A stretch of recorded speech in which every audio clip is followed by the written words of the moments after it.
सुनंदा, तुम्हारी स्वामिनी दिखाई नहीं देती, कहाँ है वो? महाराज, प्रातः काल से मैं भी उन्हें खोज रही हूँ। यदि मिल जाएं तो हमें सूचित करना। जी महाराज। प्रणाम महाराज। प्रतिहारी, जी महाराज। क्या तुमने महारानी मैना को देखा है? अनेक बार देखा है स्वामी। जब से आपकी सेवा में हूँ नित्य ही उन्हें देखता हूँ। नर बुद्धि, हम पूछ रहे हैं, क्या तुमने महारानी को आज देखा है? क्या तुम बता सकते हो कि वो कहाँ है? क्षमा करें महाराज, विगत कुछ दिनों से मैं उनके दर्शन नहीं कर सका हूँ। पता नहीं महारानी कहाँ गई होगी। महाराज, कुलगुरु ऋषि गर्ग पधार रहे हैं। गुरुदेव, अपने सेवक का प्रणाम स्वीकार करें। आयुष्मान भव, कल्याण भव। पधारिए गुरुदेव।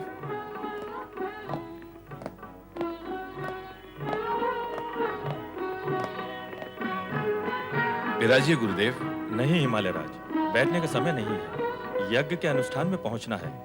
मैं तो केवल तुम्हें एक शुभ सूचना देने आया हूँ। कहिए ना गुरुदेव।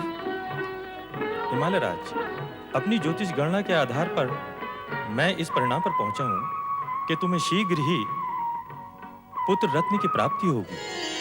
पुत्र रत्न की प्राप्ति? हाँ राजा, उस शुभ अवसर की प्रतीक्षा करो, विधाता तुम पर प्रसन्न है। प्रणाम गुरुदेव। महाराज की जय हो। आओ महामंत्री। महाराज किसी गहन विचार में थे? हाँ महामंत्री, देखो ना, सुबह से महल का कोना कोना छान लिया है, लेकिन महारानी मैना कहीं दिखाई नहीं देती। वे महल में होंगी तो मिलेंगी ना। अर्थात वो महल में नहीं है। कहाँ है वो? महाराज, वे वन में शक्ति की आराधना कर रहे हैं।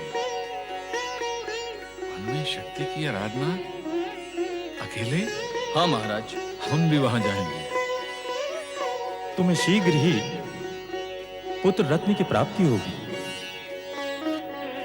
महारानी। ओम ऐं ह्रीं क्लीं चामुंडायै विच्चे। ओम ऐं ह्रीं क्लीं चामुंडायै विच्चे। ओम ऐं ह्रीं क्लीं चामुंडायै विच्चे। ओम ऐं ह्रीं क्लीं महारानी मैना? चामुंडायै विच्चे। ओम रानी? ऐं ह्रीं क्लीं। प्रिय,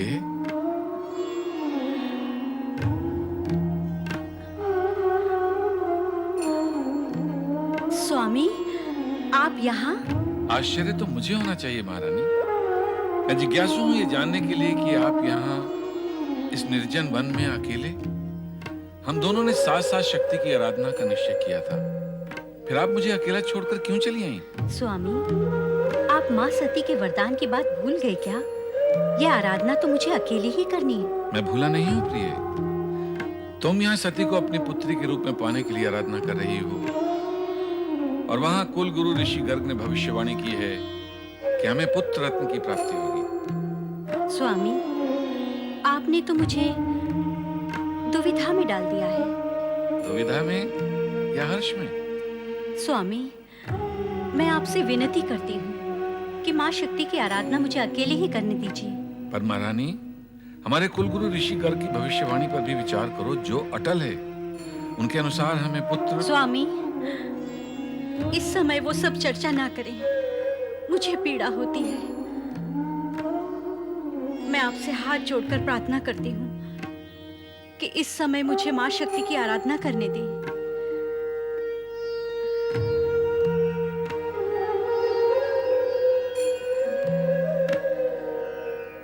ओम ऐं ह्रीं क्लीं चामुंडायै विच्चे।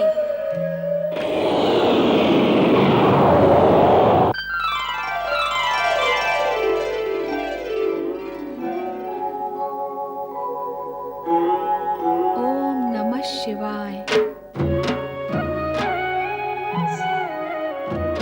मुझे आज्ञा दें देवेश्वर। आज्ञा? क्या तुम यहाँ इस समय मेरी आज्ञा से प्रकट हुई हो? निस्संदेह, आपकी इच्छा के बिना तो मेरा यहाँ प्रकट होना संभव ही नहीं है। आपकी लीला तो अपरंपार है। उसी के वशीभूत होकर मैं यहाँ इस समय आपके सामने प्रकट हुई हूँ। मैं आपसे भिन्न तो नहीं हूँ? भिन्न नहीं हो तो प्रकट होने और आज्ञा लेने की क्या आवश्यकता है? वो भी आपकी लीलावश। सती अवतार में पिता दक्ष के यज्ञ में जाने देना और उसका विरोध न करना, वो भी तो आपकी लीला ही थी। तब तो तुम्हें यह भी ज्ञात होगा कि मैंने ऐसा क्यों किया। तुम मेरा अभिन्न अंग हो तो यह भी अवश्य ज्ञात होगा कि तुम्हारा अगला नारी अवतार कहाँ हो। यदि ज्ञात है तो आज्ञा लेने की क्या आवश्यकता है? हिमाचल महारानी मैना देवी की आराधना का उत्तर देना आपकी आज्ञा के बिना कैसे संभव हो सकता है देवेश्वर? शक्ति की आराधना करने वाले साधकों को अनुकूल उत्तर देने हेतु तुम स्वतंत्र हो। मैं समझ गई देवेश्वर।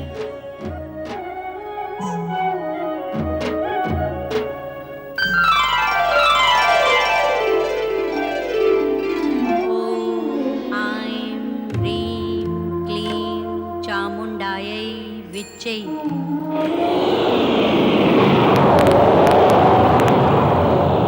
ओम ऐं ह्रीं क्लीं चामुण्डायै विच्चे।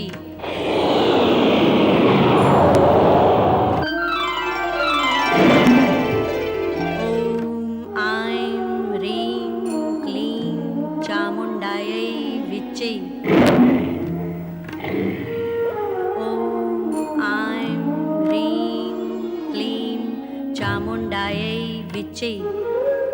ओम ऐं ह्रीं क्लीं चामुण्डायै विच्चे। महारानी मैना,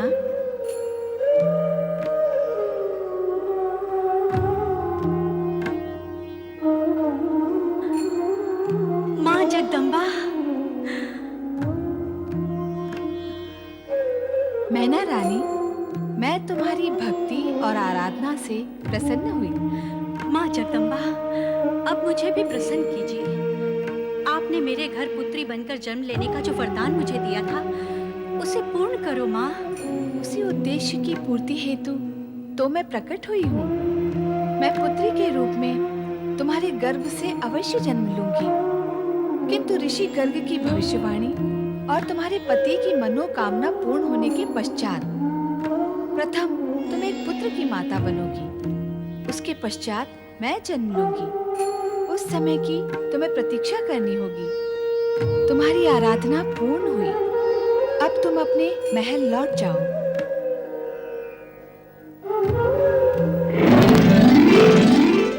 गुरुदेव, आप मुस्कुरा रहे हैं और हम दुविधा में हैं।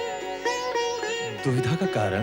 आपकी भविष्यवाणी सती माता के वरदान अनुसार महारानी शक्ति की आराधना करने गई है कि उन्हें वो पुत्री के रूप में पा सकें, और आपकी भविष्यवाणी के अनुसार हमें पुत्र रत्न की प्राप्ति होगी।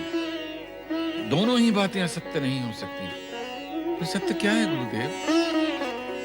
क्या सत्य है गुरुदेव? हमें पुत्र रत्न की प्राप्ति होगी अथवा पुत्री की? दोनों। दोनों गुरुदेव? हाँ राजन, मैना महारानी पहले पुत्र को जन्म देगी, फिर पुत्री को। हाँ स्वामी, माँ शक्ति ने भी यही वरदान दिया है जो राजगुरु गर्ग कह रहे थे। मेरा प्रणाम स्वीकार हो। अखंड सौभाग्यवती भव, पुत्रवान भव, पुत्रीवान भव। अब तो तुम्हारी दुविधा दूर हुई राजन?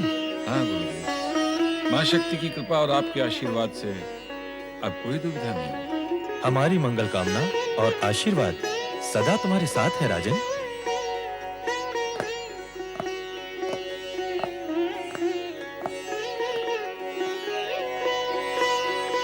मां शक्ति की कृपा और कुल गुरु गर्ग ऋषि का आशीर्वाद प्राप्त कर महाराजा हिमाचल और महारानी मैना अत्यंत प्रसन्न थे।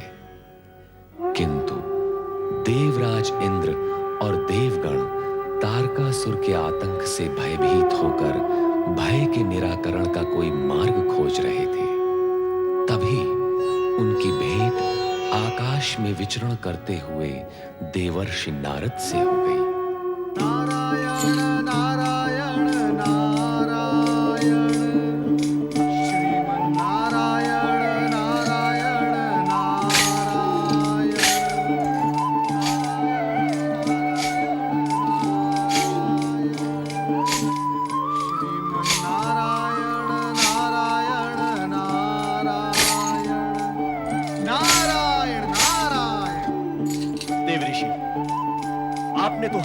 भयभीत ही कर दिया था। भयभीत तो खोटे मन और मलिन चरित्र वाले होते हैं देवराज। आप क्यों भयभीत हो रहे हैं? हमारे दुर्दिनों में आप भी तीखे प्रहार कर रहे हैं देवर्षि। नारायण नारायण, मैं प्रहार सहता हूँ, करता नहीं। देव ऋषि, कृपा करके अब हमें ये बताएं कि आप आ कहां से रहे हैं? क्या हमारे लिए कोई शुभ समाचार है? मैं तो मात्र शुभ और अशुभ समाचार का वाहक बनकर रह गया। फिर भी तुम्हारे लिए एक समाचार है। क्या समाचार है? कहे देवर्षि। महारानी, मैना रानी की शक्ति आराधना सफल हो गई है। अब मां शक्ति उनके यहाँ पुत्री रूप में जन्म लेंगी। प्रसन्न होने में शीघ्रता न करें, क्योंकि पुत्री का जन्म पुत्र जन्म के पश्चात होगा। भयभीत होने की आवश्यकता नहीं। कार्य कुछ विलंब से होगा, किंतु होगा अवश्य। देवराज इंद्र, भविष्य में सावधान रहें और परमपिता ब्रह्मदेव की चेतावनी याद रहे। आपके लिए फिर तारकासुर जन्म ले सकता है, किंतु आपके उद्धार के लिए मां शक्ति अथवा मां सती फिर जन्म नहीं लेंगी। देव ऋषि, तारकासुर के वध होने तक के अस्थायी समय के लिए कोई उपाय बता दें। देवराज, मैं आपकी और समस्त देवगण की इस दयनीय परिस्थिति से भलीभांति परिचित हूं। मैं ये भी जानता हूं कि कोई भी समय, किसी भी परिस्थिति का एकमात्र उपाय है भगवान भोलेनाथ के पंचाक्षरी मंत्र का जाप। ओम नमः शिवाय। अर्थात आज का ये दिन अत्यंत शुभ है। आज नंदी और सुयेशा के विवाह की वर्षगांठ है। इसी कारण कैलाश पर शिव जी की विशेष पूजा एवं प्रार्थना का नंदी ने आयोजन किया है। देव ऋषि, आपका संकेत है कि हम सब देवगण वहां जाकर शिव की प्रार्थना करें। सत्य यही है, किंतु ध्यान रहे, प्रार्थना और स्तुति सदा प्रसन्न मन से करते हैं। आपके मुख पर विषाद न दिखाई दे। प्रसन्न चित्त से की गई प्रार्थना अवश्य फलदायी होती है। देव ऋषि, इस शुभ अवसर पर शिव प्रार्थना में आप हमारा साथ दें, ऐसी हमारी आपसे विनती है। विनती क्यों देवराज? नारद तो शुभ कार्य के लिए सदा ही तत्पर रहता है। शुभस्य शीघ्रम।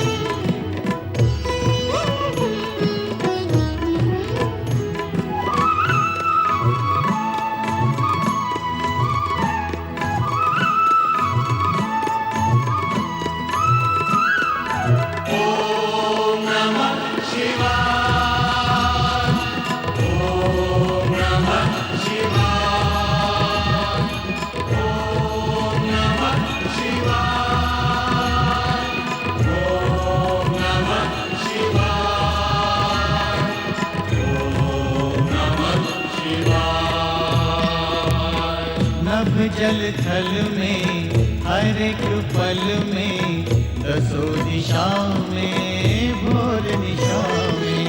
नभ जल थल में हर एक पल में दसों दिशाओं में भोर निशाओं में। जन्म मरण में जड़ चेतन में तुम ही तुम हो समाए।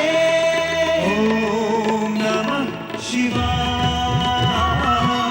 ओम नमः शिवाय, ओम नमः शिवाय, ओम नमः शिवाय, ओम नमः शिवाय।